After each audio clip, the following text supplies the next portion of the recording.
everyone. Dave Durrani and Chad Vaughn here, back for another episode of our Power Monkey podcast. We have a very, very special guest today, one that we all love so much, and we know that anyone who has ever come in contact with her feels the same exact way. Annie Sakamoto, the one and only. If you don't know Annie and her background, she is one of the most famous athletes in the CrossFit world, from her background as being one of the first to ever start the sport. Her finishes are well known as well. She's been at the games many times, finishing 9th in 2011, finishing 23rd in 2012, and then 2016 and 2017 as a masters athlete. She finished 2nd and 3rd up on the podium. So she has amazing finishes. She is also one of the owners of CrossFit Santa Cruz Central, kind of the starting place for everything CrossFit related. And we're going to go into that a little bit, Annie, in terms of where y'all started and everything, but we just wanted to thank you for being a part of our podcast here. Thank you for having me. I really appreciate it. Of course, of course. So before we kind of get into some of the real deep questions and where we want to go with everything, we want to just give the listeners a little bit of a background on who you are and kind of how you got into fitness and into the CrossFit space. And, you know, you have kind of a unique story there, being that you grew up and you're living right there in Santa Cruz. But could you give everybody a little bit of background on how you got all started? Yeah, I was actually teaching cardio kickboxing as I was finishing college here in UC Santa Cruz. And a good friend of mine that I had done some hip hop dance classes with, Eva Chordokins, had said, hey, you know, you're into fitness. I really think you would like CrossFit. I coach CrossFit. You should come take one of my classes. And because CrossFit started in Santa Cruz, I had heard about it, although I didn't know a lot. And what year was this? This was, I think, early 2004. Okay. And I was like, I don't know. I think, you know, CrossFit sounds kind of gnarly. I've heard people throw up. I'm totally fine with my cardio kickboxing. I have no interest in that. And she was like, no. It doesn't have to be like that. Why don't you come in and we'll do a personal training session. I won't make you throw up. So I went in and she gave me a workout. I remember it was like 3 rounds of 10 deadlifts at 65 pounds, 10 pastures on a pommel horse, because we had a pommel horse in the original gym. Oh, yes, we need to bring that one back. And a 400-meter run. And I did 3 rounds. And, of course, being by myself, I had no way to gauge intensity. So I jogged the 400s. You know, the 65 pounds wasn't super heavy. For me, I'm built to, you know, pull my legs through the pommel horse. I have short limbs. So I was like, well, I've got this CrossFit thing. If this is what it is, I think I'm actually kind of ready for it. So I came home. I told my husband, yeah, I did CrossFit today. I was really good. I think I should do CrossFit now. And he had done it previously with some of his surf buddies, with Greg Glassman, back when Greg was at one of the jiu-jitsu or one of his small studios, like in the late 90s. And he was like, yeah, I've done CrossFit. I'll go do a class with you. So we went and did the 7 a.m. class a couple days later. And I think, you know, whether Greg knew that I didn't think it was that intense or whatever, he made a workout where he basically staggered the start. So it was a 500-meter row, like 30 air squats, 20 kettlebell swings, 3 trips around the cargo net, and 25 glute ham sit-ups. 3 rounds, stagger start. Don't let the person behind you catch you. Try to catch the person in front of you. Which obviously for somebody like me who had, you know, gone hard in kickboxing but had no idea what real intensity was, this was his way to impart intensity on me. So we went, and I actually caught the guy ahead of me a couple times. And I did all 75 glute ham sit-ups all the way to the ground and all the way back up. And I had never done a glute ham sit-up in my life. And so I was like, okay, that, you know, I got it. I understood kind of what the intensity piece of CrossFit was. The next day I was kind of sore, but I liked it. 2 days later, I was so sore, I couldn't cough, fart, sneeze, laugh, cry, bend forward, bend backwards. My stomach was distended. I was so sore. I told Jake, you have to take me to the hospital. I think I have a hernia. And I didn't end up going. And for me, I was one of those people, like, once I was okay again, I was hooked. You know, obviously there's some people that was the make or break, and that broke them, and that I was just totally hooked. I'd never been challenged physically like that in my life. And anyway, so that's how I started. And was Glassman like, yes, I achieved my goal of showing Annie that We it's never a lot actually, harder than you would think. Yeah, we never talked about it afterwards, but I'm sure. And it was funny because back then, it was always the most simple things that imparted the intention upon us. It wasn't like you had to do a ton of this or crazy that or heavy weight. It was that staggered start, that trying to catch somebody and not let somebody catch you. It was so simple, but it was so effective. Yeah, I think Glassman just already knew what was going to happen. He's so smart, so intelligent that it wasn't a surprise to him at all. So right, exactly. And Annie, you of course have a workout named after you, which is one of the workouts, one of the Nasty Girl workouts, and it's Annie, of course. And I heard that you're not a fan of the workout. I'm horrible at it. Really? Yes. How is it possible? So, I love double unders, but I'm horrible at ab mat sit-ups. And we were just talking about this. If it's like an L sit, I'm better, not like you, Dave, but I can do things like L sits, but I guess that's probably a little more hip flexor strength too. If it's about flexion, extension, or anything like sit-ups like that, I am horrible. We did a workout the other day at the gym, and it started with 50 ab mat sit-ups.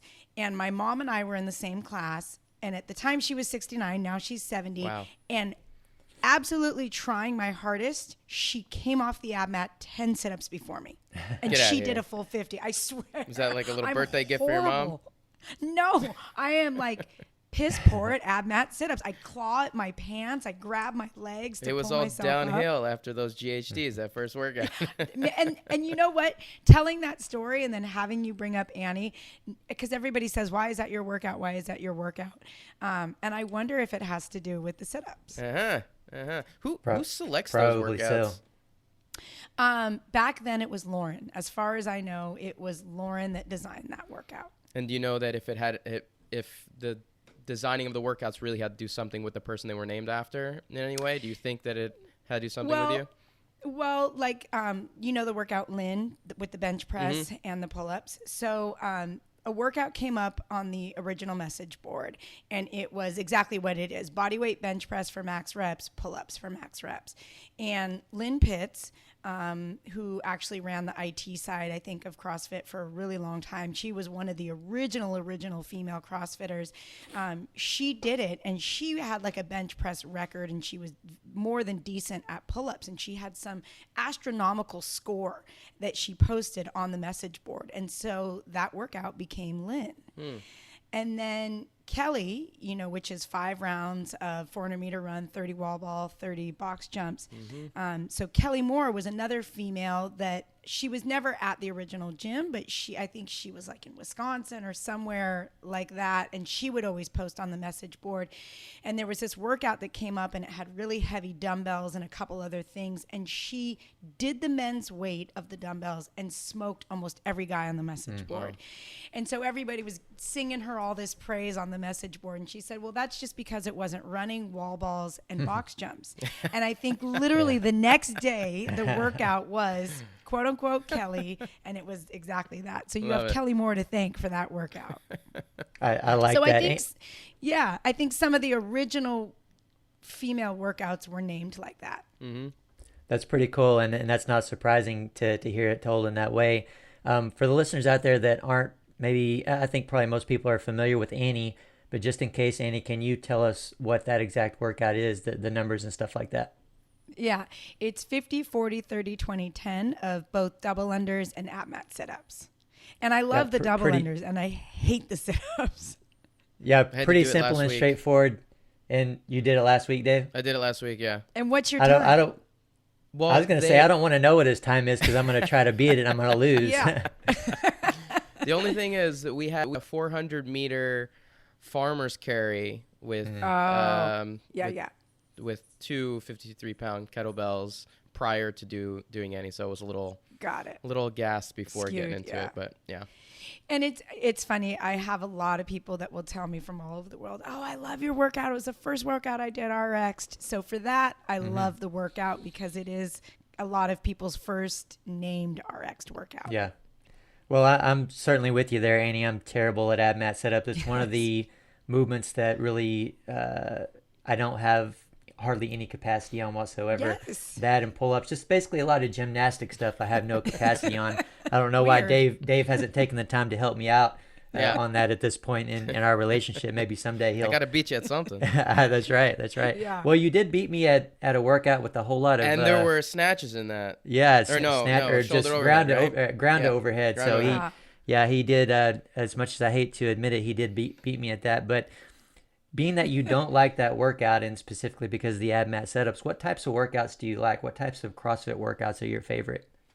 I like actually anything that involves kind of a more moderate to moderately heavy Olympic lift, and then I would say probably muscle ups or a higher skill gymnastics. And I'm not just saying that because I'm with you guys. That's why we love you, Annie. I benefit from probably a little higher skill than just you gotta gut it out kind of a workout. Well, I did take note that you mentioned the barbell first, so I appreciate you saying that. Anytime I can get one over on Dave, I'll take it. But no, that's cool. That's interesting to hear the story of how you got into it, and know the listeners are going to enjoy hearing that. And switching gears here a little bit, I mean, obviously you've achieved so much in CrossFit. You've been around since 2004. I was very surprised to hear you say before the recording that in 2011, when you made the games, you actually didn't even want to go and or compete. So what was the story there? What was the issue? Yeah, so the very first CrossFit Games in 2007, it was 30 minutes from here in Aromas, and I could have done it. I had just had my daughter maybe like 9 months before, and so I didn't feel like I was quite ready to compete, although boy, I wish I had that year. So by 2011, when it was that was the first year of the Open, I really had no interest in competing, and a lot of that, which I can admit now, but I couldn't then, was that I had this feeling that the community had some expectation of how I would place at the games, and if I didn't live up to that, then I was going to be letting down the community.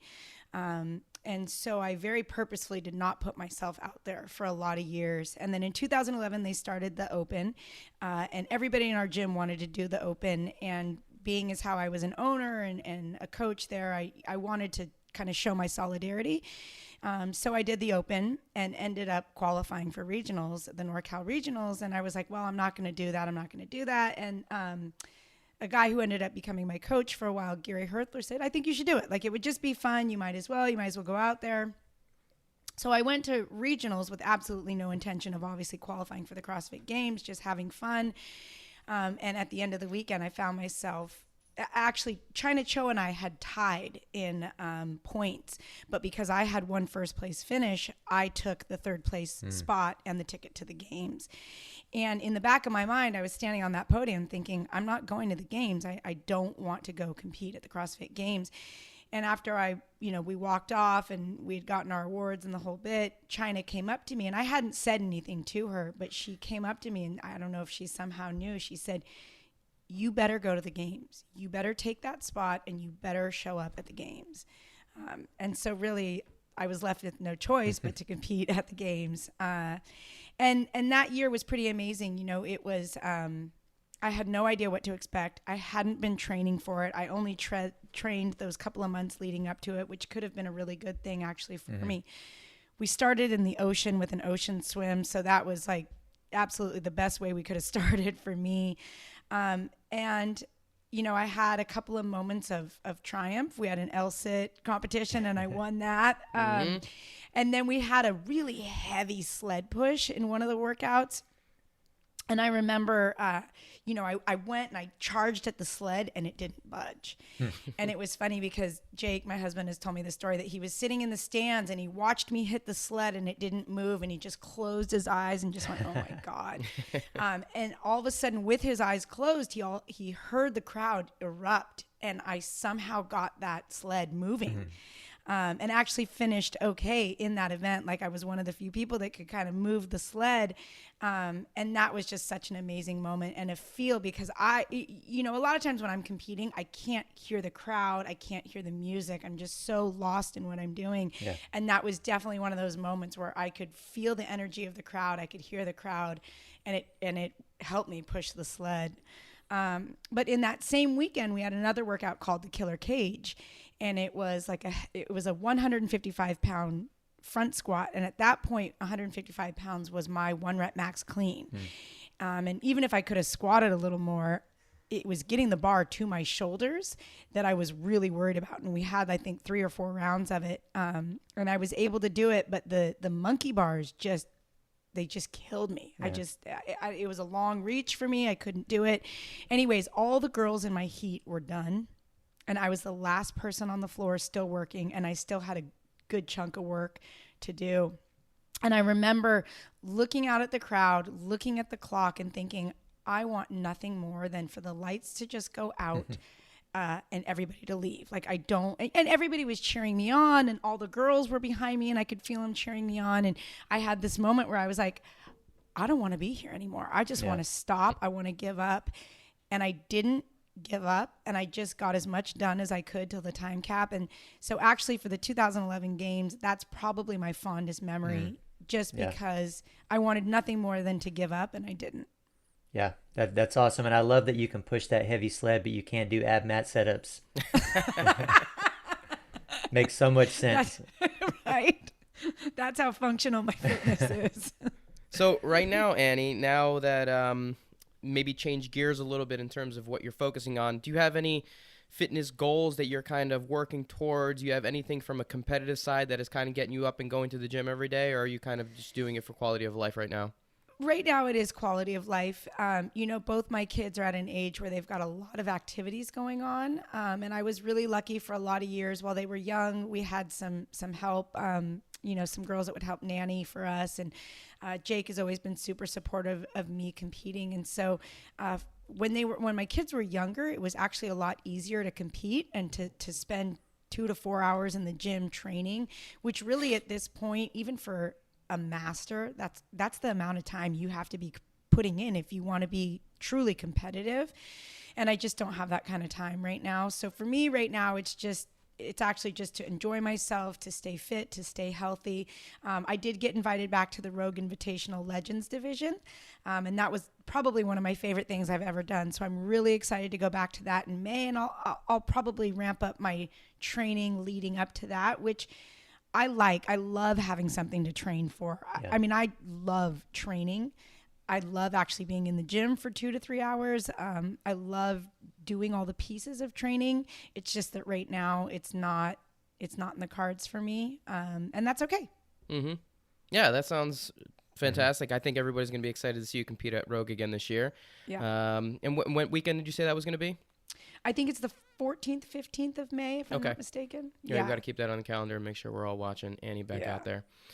We talk a lot about, and you've been around us for a long time with Power Monkey Camp and things like that, and you know that both Chad and I and everyone else that works with us with Power Monkey stress the importance of technique, in everything that we do, and setting a good foundation around good movement. And when you first started kind of getting into the CrossFit world, was there a lot of focus on technique with your movement? Was it more about just kind of getting through things? How did you approach technique when it came to those new movements for you? Muscle up the first time, working on, maybe a snatch the first time you picked up that barbell. Was technique something that you focused on when you first started out?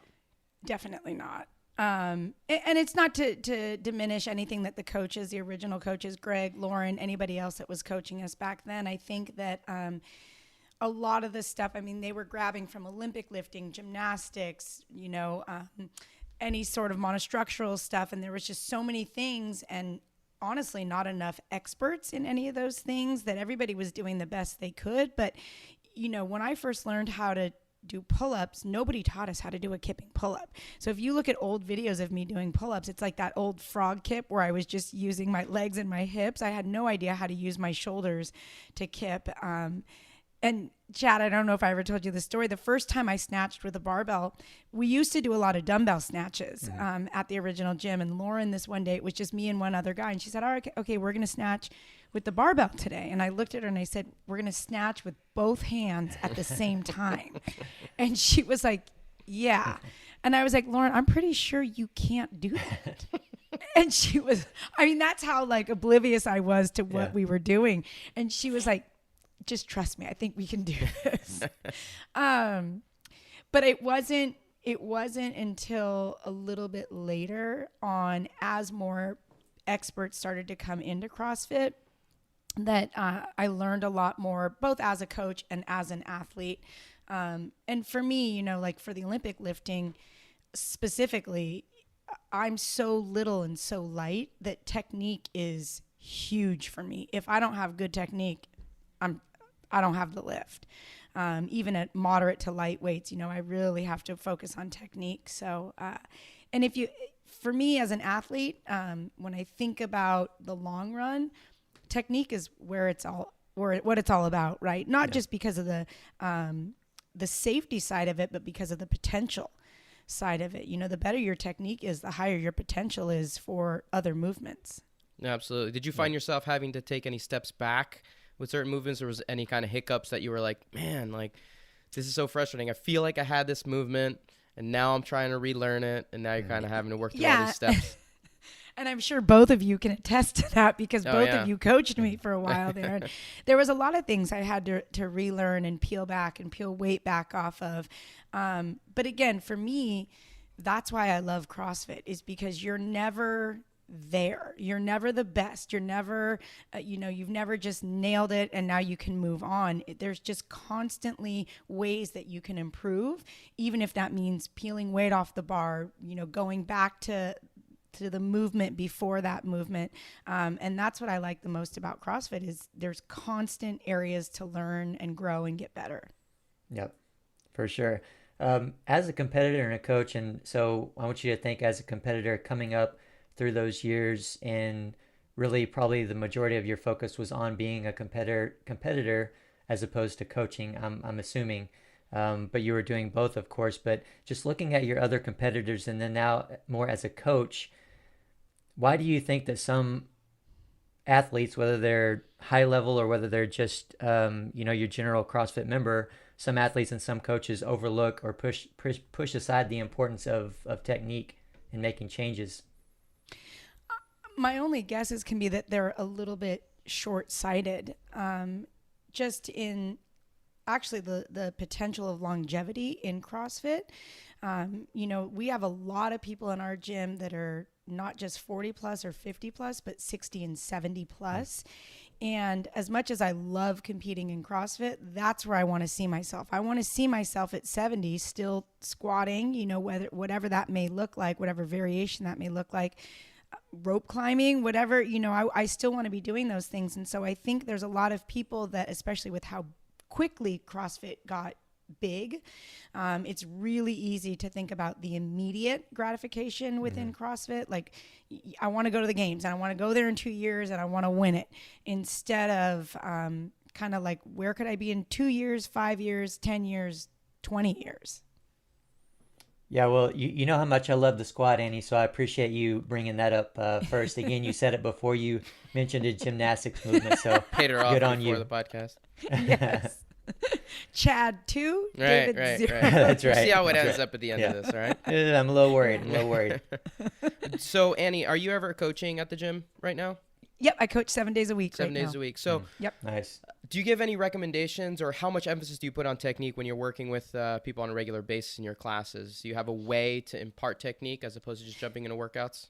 Yeah, I mean, we always start with skill or strength work in the beginning, whether that's gymnastics or a barbell or something else.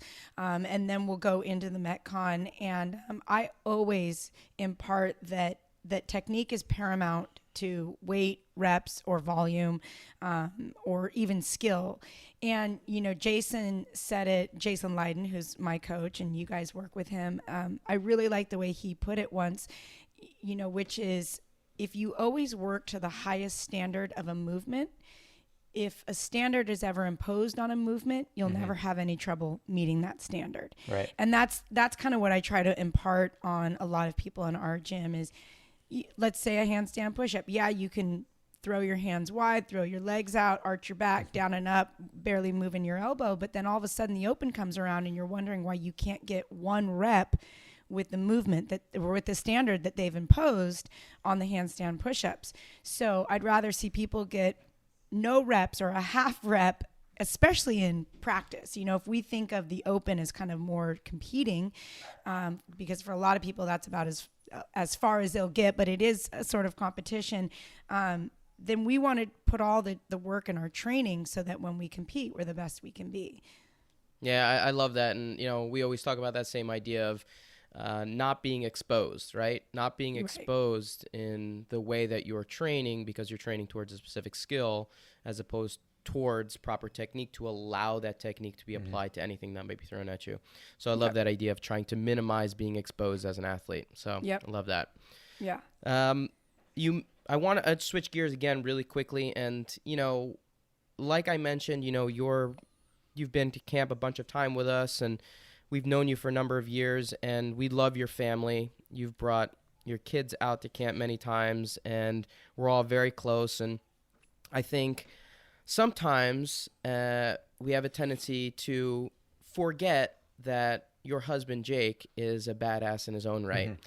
And I think the listeners should appreciate your other half when it comes to this. And I just want to, and you mentioned him a little bit already because he obviously has some CrossFit background himself, being that he was one of Greg's first students. Do you mind Plus, talking he's your tech guy. Yeah, he's my tech guy. Dual roles here. You guys is good at everything. Can you just give a little bit of background on your relationship with Jake, where he started from, and also his amazing fitness background as well? Because I think everybody would love to hear that. Yeah. So I met Jake actually through my sister-in-law, who was the one who taught Eva and I the hip hop dance class. So it all comes full circle here. And when I met Jake, he was surfing, and a lot of his surfing consisted of big wave surfing. And so there's a break around here called Mavericks, and it's a pretty nasty little spot up in Northern California, just south of San Francisco, Half Moon Bay. And he was actually one of the first of probably 10 guys to ever surf the break. Wow. And he was invited to multiple competitions there. And then him and his brother actually got into some big wave surfing known as toe-in surfing, where you at that point, people thought that you didn't have the manpower to paddle into some of these waves. They were so big, so they were starting to tow each other in with personal watercraft, jet skis. And so him and his brother did a couple of those competitions. They actually won one up in Oregon at Nelscott Reef. And it's funny you say he definitely has some fitness. He does CrossFit, but Jake does CrossFit when there's no waves to surf, it's too windy to paddle, and there's nowhere to swim. So his priorities are in line. He knows his priorities are the water for sure. And but he's CrossFitted for probably 20 years on and off, which is more than I can say. That's amazing. And I want people to go and look up Mavericks. When I was living in Northern California for all those years, we actually used to go up to Half Moon Bay and go watch the surf competitions at Mavericks. Mavericks is ridiculous. If you've, heard about Jaws before, if you heard about like all the big waves that happen around the world, Mavericks is a crazy spot because it's on this gnarly cliff. The water's like black. It's freezing cold water. There's great whites out there. Yep. And there's like all these jagged rocks underneath. And there's these massive mountain of waves. Yeah. And Annie's husband, Jake, was one of the first to go out there and surf these massive waves. It's absolutely awesome. You guys are such a badass couple. I love always making sure that people know that you guys combined are like such an amazing couple. It's so awesome. Thank you. That's incredible. I wish I had a quarter of the courage or even less than that it takes to get out there and try to do something with like that. The only thing that I have going for me is I'm not afraid to drop under a barbell, but that's about it. Well, I mean, it's kind of similar. I mean, when you think about, how much a wave can crush you and how much that weight could crush you. I think you're ready, Chad. I think we should paddle you out to Mavericks. I appreciate the confidence there, but I pay don't know to see about that. I pay to see that. I'm sure you would, Dave, because there's probably some major consequences that are going to come along with that you'll enjoy there a little bit. We just get it on video and put it out on the podcast, right? That's right. You can make some money. But Annie, we have to, I mean, we want to talk about you, of course, but we can't go without talking about your kids a little bit. Your kids are incredible, and I know that you stay very, very busy with sports and activities with them. I wonder, as a mom, what do you try to instill in your kids with regards to physical fitness? I want them to love physical fitness, and that's, they do CrossFit, they do a lot of other activities, but it's nice. Actually, Jake and we always make a point to make sure, I always make a point to make sure that he gets to surf or do whatever he wants as an activity so that he feels good, and he always makes sure that I have the time to CrossFit, workout, whatever I want to do. And that I think is a really important thing for our kids to see, because it's not like either of us is ever saying, oh, I got to go work out. It's, I want to go work out. I want you to go work out. How can we facilitate that? And that's really important for a lot of reasons for my kids to see. One, that just we both appreciate how we feel after we've worked out, whatever it may be, and that we appreciate trying to get each other to be able to have that outlet. And then I think, for my kids, I really want them to see that physical fitness is empowering and that it makes you feel good, and that it's never something that you have to do, but it's something that you get to do. Right. Yeah, I think, Annie, the example to kids is so important, and I've learned that just watching my daughter Ella, because from a young age, obviously she's been in the gym on a regular basis since she was born. I remember even, I spent a lot of time with her at home as she was an infant, and she would be in her little seat strapped in, sitting on top of a jerk block while I was doing my squats or whatever else in the gym. And so it's been really awesome to watch her just go pick up a barbell on her own and do some technique work. She is in weightlifting class, so she knows at least a little bit of what she's doing. And then she'll always want to jump into CrossFit class. And, that's not something that we ever ask her to do or tell her that, we want her to do or that she has to do. But I think it's because she's seen that example. And I think being an example for your kids in that regard is the most important thing you can do. Well, and that's what you realize, is that your kids really mimic your actions. They don't necessarily follow your words, right? So you can say do, or don't. But whatever you're doing, they're going to emulate. Yeah. They're going to copy those actions. So, leading by example, I think, is the most important thing. Mm-hmm. Yeah, and leading by example and telling your kids, the importance of physical fitness and having an active lifestyle is one thing, but the talent level that comes along with your kids is also quite incredible. Yeah. Oh, definitely. Your kids are special. They are incredible. I remember Izzy, your son, coming to camp. And how old was he the first time he came to camp? He was young. I think he was probably 6. Yeah, 6 or 7 years old. Yeah. And I remember him picking up. Oh, this is a hilarious story. But him playing basketball and hitting free throws and shooting from 3-point. And everybody's like, how is this possible? This kid can barely pick up the ball, and he's hitting these amazing shots. I'll never forget this story. Him down at the volleyball court. We have a little beach volleyball court at camp. And my wife, Sadie, who's not the most athletic when it comes to ball sports. And she was thinking that she was just playing with a little kid, playing with hitting the ball back and forth. And she was trying to make him have a good time. And after a few minutes, Izzy comes over to Sadie and said, I think you should probably practice by yourself for a little bit and then come back and play with me when you're a little bit better. Nice. She was so dejected. She came over just he just basically told me that I suck at playing volleyball. This little 6-year-old kid. And I was like, well, there's something to it. He was just amazing. He was very polite about it, but he was like, you're not quite up to my level yet, being a 6-year-old. I'm amazing. Dave, it sounds a little bit like the first time I taught Sadie how to snatch. I think they're let's save that for another one. Yeah. Well, I'm in Sadie's group too, because give me a ball and I'm just all thumbs. And I was trying to help him just throw the ball in the backyard because, during baseball season. And I'm thinking I'm helping him out. And he was like, you know what, Mom, I appreciate it, but let's be done for the day. What kind of sports are they doing now? So currently Izzy is in basketball, and he just put himself back in jiu-jitsu. And then Dylan, we just started her. She does some CrossFit on the side, but we just started her in a club volleyball program. And that's going to end up being 9+ hours a week just in practice. And then tournaments. So Okay. she's on volleyball, he's on basketball, but baseball will start up soon also.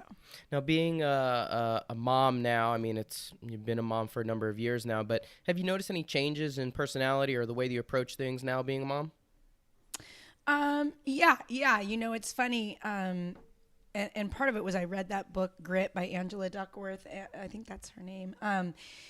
Anyways, Dylan, we put Dylan in school, and she was kind of on the younger age range of her class. And so Dylan has always had to work really hard to keep, not really hard, but she's had to work to keep up with everybody in her grade, because a lot of the kids are almost a year older than she is. Izzy, we held back. He missed the cutoff by 2 weeks, so we basically had to hold him back. So he's on the older age range for his class, which means he's on the older age range for a lot of sports and stuff too.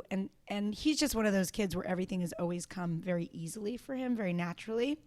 But the funny thing that we're noticing more and more now is that Dylan is a little more willing to put in the work when it comes time to put in the work, and Izzy's not always as willing to kind of put the time in. Everything has always just come so naturally, and really now is when it's like, if you're not willing to put the work in, the kids that are going to start to surpass you, whether that's academics, sports, anything like that. So we're really, it's on us to not praise the outcome as much as the effort. And that's a hard thing for a lot of us to do, right? Like we're so programmed to be like, you did good, you got this many points, you shot this many, you hit this many balls, you whatever it is. And we have to just be really careful about our verbiage, that it acknowledges more of the effort side of things and less of the outcome side of things, or the actual performance side. Right, and that definitely is tough, and it's that kind of goes with being a coach as well, right? You got to learn to do that same thing with all your athletes and anyone that you're working with. And as a coach, those are my greatest accomplishments, is seeing the effort that people are putting in. And in fact, just as a little side note here, that's really the biggest thing that I think all the Power Monkey coach have in common, is that we want to work with anyone that is showing that effort, as opposed to the people that are really showing the best results, but maybe they're lacking a little bit on the side of the effort. But I want to go back to something that you said earlier, Annie. You mentioned that you were afraid to put yourself out there, and we were talking about the 2011 games at that point, but we've also heard you say that before as well. You specifically said, I used to be afraid to put myself out there. So what is that in reference to? Can you tell us a little bit more about that, and how, since you say that you used to be afraid, how did that change? Yeah, so, because myself and Nicole Carroll and Eva were on the website, featured on the website so much in the early days, and a lot of people knew who we were, and, a lot of people would comment, oh my God, these girls are doing this and they're doing that, and that's amazing. I thought that the community had a very strong idea of how I would finish at the CrossFit Games, and again, that I would let them down if I didn't get first, basically. Which is obviously just silly, because when you think about this community, they're so supportive of everybody, and often the person who finishes the last is who gets the most support. But I really had this idea of how I had to place in order to be what the community thought that I was. And I realized at the 2011 games that it didn't matter. Like, the community was behind me, whether I was the last person on the floor or winning an event. The community just values, I think, like we were just saying, effort and heart and sportsmanship. Obviously, we're totally amazed and in awe of the Tias and the Matts and the Riches and everybody else of the world. And they're amazing, but it doesn't diminish how we feel about every other athlete that's out there pouring their heart out on the floor. And 2011 was kind of that recognition for me that it wasn't how I did, it was how I composed myself throughout the whole competition, and how I acted through it. And have you seen that benefit you? I mean, obviously as an athlete, it changes your mindset. I went through the same thing. I'm sure that Dave did as well. And it really does make you a better competitor because it really frees you up. And have you seen that bleed into any other aspect of your life after kind of learning that lesson? I think, like you were saying, like it affects how I coach and how I treat my kids, right? Because I mean, really, it just comes down to performance anxiety and not living up to your own standards of what you think that you should do. And so that's something I really try to impart on my clients and obviously my kids is, again, it's about your effort. It's about how you compose yourself, how you act while you're going through the effort, and less about the actual outcome. And that's easier said than done. I mean, we all know it. You can say it. And then when it comes time to doing it, you're like, no way. If I don't get first, I lose. I don't want, but it makes me more conscious of it when I am coaching clients, and my kids. Yeah, I couldn't agree with you more, Annie. I mean, just from my perspective, as having been an athlete too, I always wanted to perform well for myself, but I always had this idea that I was performing for the people that had supported me along the way, right?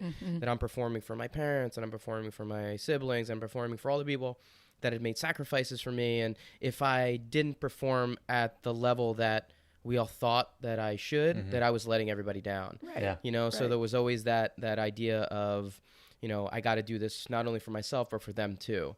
And then when you recognize, again, this is just my experience, you recognize that, okay, you do fail and you go through everything and you end up failing and they love you more than ever and they're there for you more than ever. And you think, man, like no matter what the outcome, the support is still there, especially for the people that really matter to you, right? Yeah. And it's the kind of thing that you wish you would have known prior, the reaction or kind of the how people are going to feel about you not living up to that standard that you had set for yourself. But I don't think you can ever tell someone, you know what I mean? You have to go through it. You have to go through it to be able to say, all right, I understand why these people are in my corner and why I'm actually doing this. And those are the things you learn through experience and becoming an athlete at a higher level. So I completely agree with you. And I had a similar thing happen in my life. Yeah, it took me many, many years to realize that as an athlete. And in fact, I would say that especially as I started making international teams, when they would go to them, and they did regularly, it was a little bit detrimental for me because I was so focused on them and them being there. But now coming out on the other side of it, it's really cool to see that, hey, this is just an experience for them. It's an opportunity for them to be together and to be with you. And so now it's uplifting. It absolutely gives me energy to put into the competition and an opportunity to spend time with them and be together. And speaking of energy, something that I feel like you're known for, Annie, is your energy level. And I would say just even hearing you giggle at the beginning of the podcast when Dave was introducing you was something that gave me a little bit of energy. And being around you, I think anyone that knows you would say that it's uplifting in itself. But you mentioned before the recording that something that you believe about yourself that others think is crazy. I'm interested to hear what your perspective is on your energy level. I mean, I know that I have a lot of energy because everybody tells me that I have a lot of energy. It seems to be a consensus among most people. I don't know what it is. I just am genuinely 99% of the time a happy person. I feel really blessed to have the people in my life that I do, to have the career that I do. And I just honestly really enjoy life. I enjoy people. I feel like I surround myself with people that make me happy. And so it gives me a lot of energy. And sometimes people tell Jake, like, God, I feel sorry for you that you have to deal with that. And, you know, I obviously have my down moments, whether that be lower energy or just kind of bummed out. But yeah, I don't know what it is. I'm just a really happy person most of the time. It's contagious. It is contagious, and it's incredibly easy to see. Now, when you mentioned that, you know, we didn't have you elaborate when you answered that earlier, and I was a little worried that you were going to say, everybody thinks I have all this energy, but really I'm always tired. So I'm glad that was that was not the case for you, for sure. And definitely not. you know, with that contagious energy that you have, you've had the opportunity to kind of use that in being a commentator and an analyst and stuff like that, and you have some media work that's kind of new that you're doing with Rogue. Can you tell us a little bit about that? Yeah, that's actually been just the most amazing and pleasant surprise from everything. You know, if you had asked me, and even in 2006, like, you know, where's CrossFit going to be? Where are you going to be within CrossFit? You know, I never would have thought a competitor, but I definitely would not have thought a commentator, you know, because I never would have thought CrossFit would have gotten to the point where it would be on TV or being streamed or be anywhere in a situation where it needed commentators. Right. And then to much less find myself in that role. And again, that was really nerve-wracking for me because I don't have a lot of public speaking experience, although I'm a chatterbox. A lot of times when you put me in front of a large audience, I just clam up and I can't remember my words and I can't speak. So I was, again, really nervous to put myself out there. But it's been a really fun challenge. I really appreciate that Rogue and Iron Game asked me to come work for them at the games this year. You know, Rogue just runs such an amazing organization. Bill and Katie are phenomenal. They're phenomenal leaders as far as being business owners go. And because of them and their leadership and the way that the Rogue crew works for each other, they're not working just for Rogue, they're working for each other. It was such an amazing experience this year to work on the Iron Game at the CrossFit Games. It was super uplifting for me. Yeah, I can relate to that 100% with what you're saying about commentating. Annie, I have quite a bit of experience with that at this point through USA Weightlifting and that kind of thing. And every time I put the headset on at a national competition, I just have a moment where I'm like, what the hell am I doing here? How the hell did all this happen and get to this point? But it's certainly because of CrossFit and the exposure that it's created for weightlifting and gymnastics and all these other disciplines that we're a part of, for sure. So it's a great time to be in this fitness game, for sure. Well, and I think both of you guys mentioned to me at different points that the really cool thing about CrossFit is that for both Olympic weightlifting and for gymnastics, it's kind of, you know, put a new breath of life into both of those sports. And that's really exciting, obviously, for both of you because you're passionate about your sports. But I think both, not that they were dying, but they definitely didn't have the attention or the numbers of people interested in it before CrossFit. And it's fun to see people like you who are so passionate about your sport, whether 2 people are doing it or 2 million people are doing it, to be able to benefit from this and have a great career and be able to be giving back to the community through your sport. Yeah, I mean, for me in gymnastics, I mean, there are very, very few outlets to be able to continue in your sport when you're done. You know, you can become a stuntman, you can go to the circus, you can open up a gym, and you can coach at a collegiate level or a national level or a club level, and that's basically it. And so CrossFit definitely gave us a new outlet, a completely new route to get people who didn't grow up with our sport interested. You know, people who were not gymnasts growing up are suddenly wanting to do handstands and learn how to do muscle up and learn how to do, you know, bar work. And so for us, especially within the Power Monkey community, I know Chad will say the same with the Olympic weightlifting, it's an opportunity, right? It's an opportunity for us to grow the things that we're really passionate about and the things that we've been doing since we were kids. So I am eternally grateful for the opportunity to constantly be working with people that, you know, are genuinely interested in what we do and genuinely want to get better. And, you know, we both, Chad and I, have worked with the elite of the elite when it comes to our individual specific sports, and the Olympians and the people that are competing and changing the sport at a high level.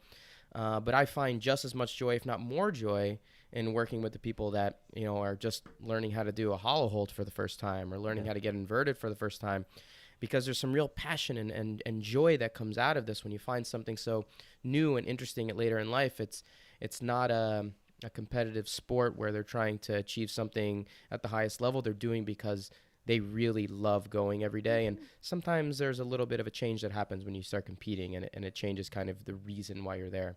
Well, Dave, maybe you can teach Annie and I to do ab mat setups at some point. Yes. For the first time. Next on my list. Next time we are at camp, I'm going to have a new station, just ab mat setups. We need it. Definitely. Chad and I will sit there the whole camp. Oh, yeah. All day. We might figure them out. I don't know. Yeah. Maybe. Might need a few camps. But, Annie, we're getting close to the end now, and we have a few additional questions for you. But one is very important for a tally that Chad and I are keeping going here. And so be smart, be thoughtful with your answer. If you had to choose between doing either weightlifting or gymnastics, which would you decide? What is the better sport? What is the better discipline? And are we talking about competing in it? Are we talking about I can't do the other one ever anymore? I think it's an all-around question. So just all around, just straight up gymnastics versus weightlifting. I'm pulling for you here, Annie. Yep. Don't let me down. I know. It's funny. I would probably say weightlifting because the gymnastics, a lot of the gymnastics comes easier for me than the barbell. And so as much as I love the gymnastics, probably more just because it is a little bit easier, I like the challenge that Olympic lifting gives to me. All right, I may not stop smiling for the rest of the recording now because I'm catching up to Dave. I think it's 2-1 is the tally right now. The first one was me, so I'd say that Newman gave gymnastics a thumbs up. Now, Annie, you're on Chad's side, so we have a 1-1 battle that we're going to have to continue here. I'm sorry, Dave. Yeah, all right, I am too. I feel terrible that Dave's heart's broken right now. Yeah, I'm better at gymnastics, therefore I want to get better. I know. You actually have the body type for someone that could have been an amazing Olympic gymnast. And weightlifter. I've actually competed twice in weightlifting. When are you going to do that again? I think I need to. Yes. Yeah, you do, for sure. I think I should. I really enjoy getting into the singlet via the armpit. So if for nothing else, I was thinking just the other day, because I still have my singlet from when I competed, I was thinking, I just need to put that on just to walk through an armhole again, because it's been a while. Do you know you do the same thing with gymnastics uniforms? Oh, really? As well? Oh, yeah, sure. Men and women. You can only go in through the armhole? Yeah. What is that? I don't get it. Well, how many masters gymnastic competitions are there out there, though, Dave? It's actually, he's right. There are very few of those. I think Germany has a masters competition is that they right? do every year. Yeah, and there are people like in their 80s and 90s competing, which is actually really amazing. But in the States, it's something we have to work on. Yeah. Wow. And are they all past gymnasts, or are they? I don't know, to be honest with you. I have to look a little bit further into it. I know that most of them probably are, because they're still doing, like, the owner of the gymnastics camp that I used to go to when I was a kid, International Gymnastics Camp in Pennsylvania. He's originally from Germany, moved to the States many years ago. He's just turned 80, I believe, and he's still doing giants on high bar. And, 80 years old, still swinging completely 360 degree around a bar. It's unbelievable. So I know that a lot of them that are competing in these masters divisions are still doing some higher level gymnastics. Yeah. So I anticipate that they probably had some gymnastics background, but we're hoping to change that. Yeah. I like it. Yeah, that's crazy. Maybe we can get Annie as a CrossFit, weightlifting, and gymnastics competitor, right? Yeah. If there's someone that could do it, it's Annie. Yeah, oh, definitely. You're absolutely built for gymnastics and weightlifting. There's no doubt about it. That's why your kids are so dangerous. They're going to be just dangerous, the older that they get. But so probably the second most important question that we're going to get close to finishing out here with, Annie, if you're up for playing a little game, is that okay with you? Yeah, of course. All right, random question for you. Now, what you're going to do is pick a number between 1 and 9, and then I'll ask the question that goes along with that. Okay. Number 9. 9. I had a feeling 9 for some reason. All right. Room, desk, and car. Which one do you clean first? Room, desk, car. Yep. Room. Room. Okay, why is that? I sleep there.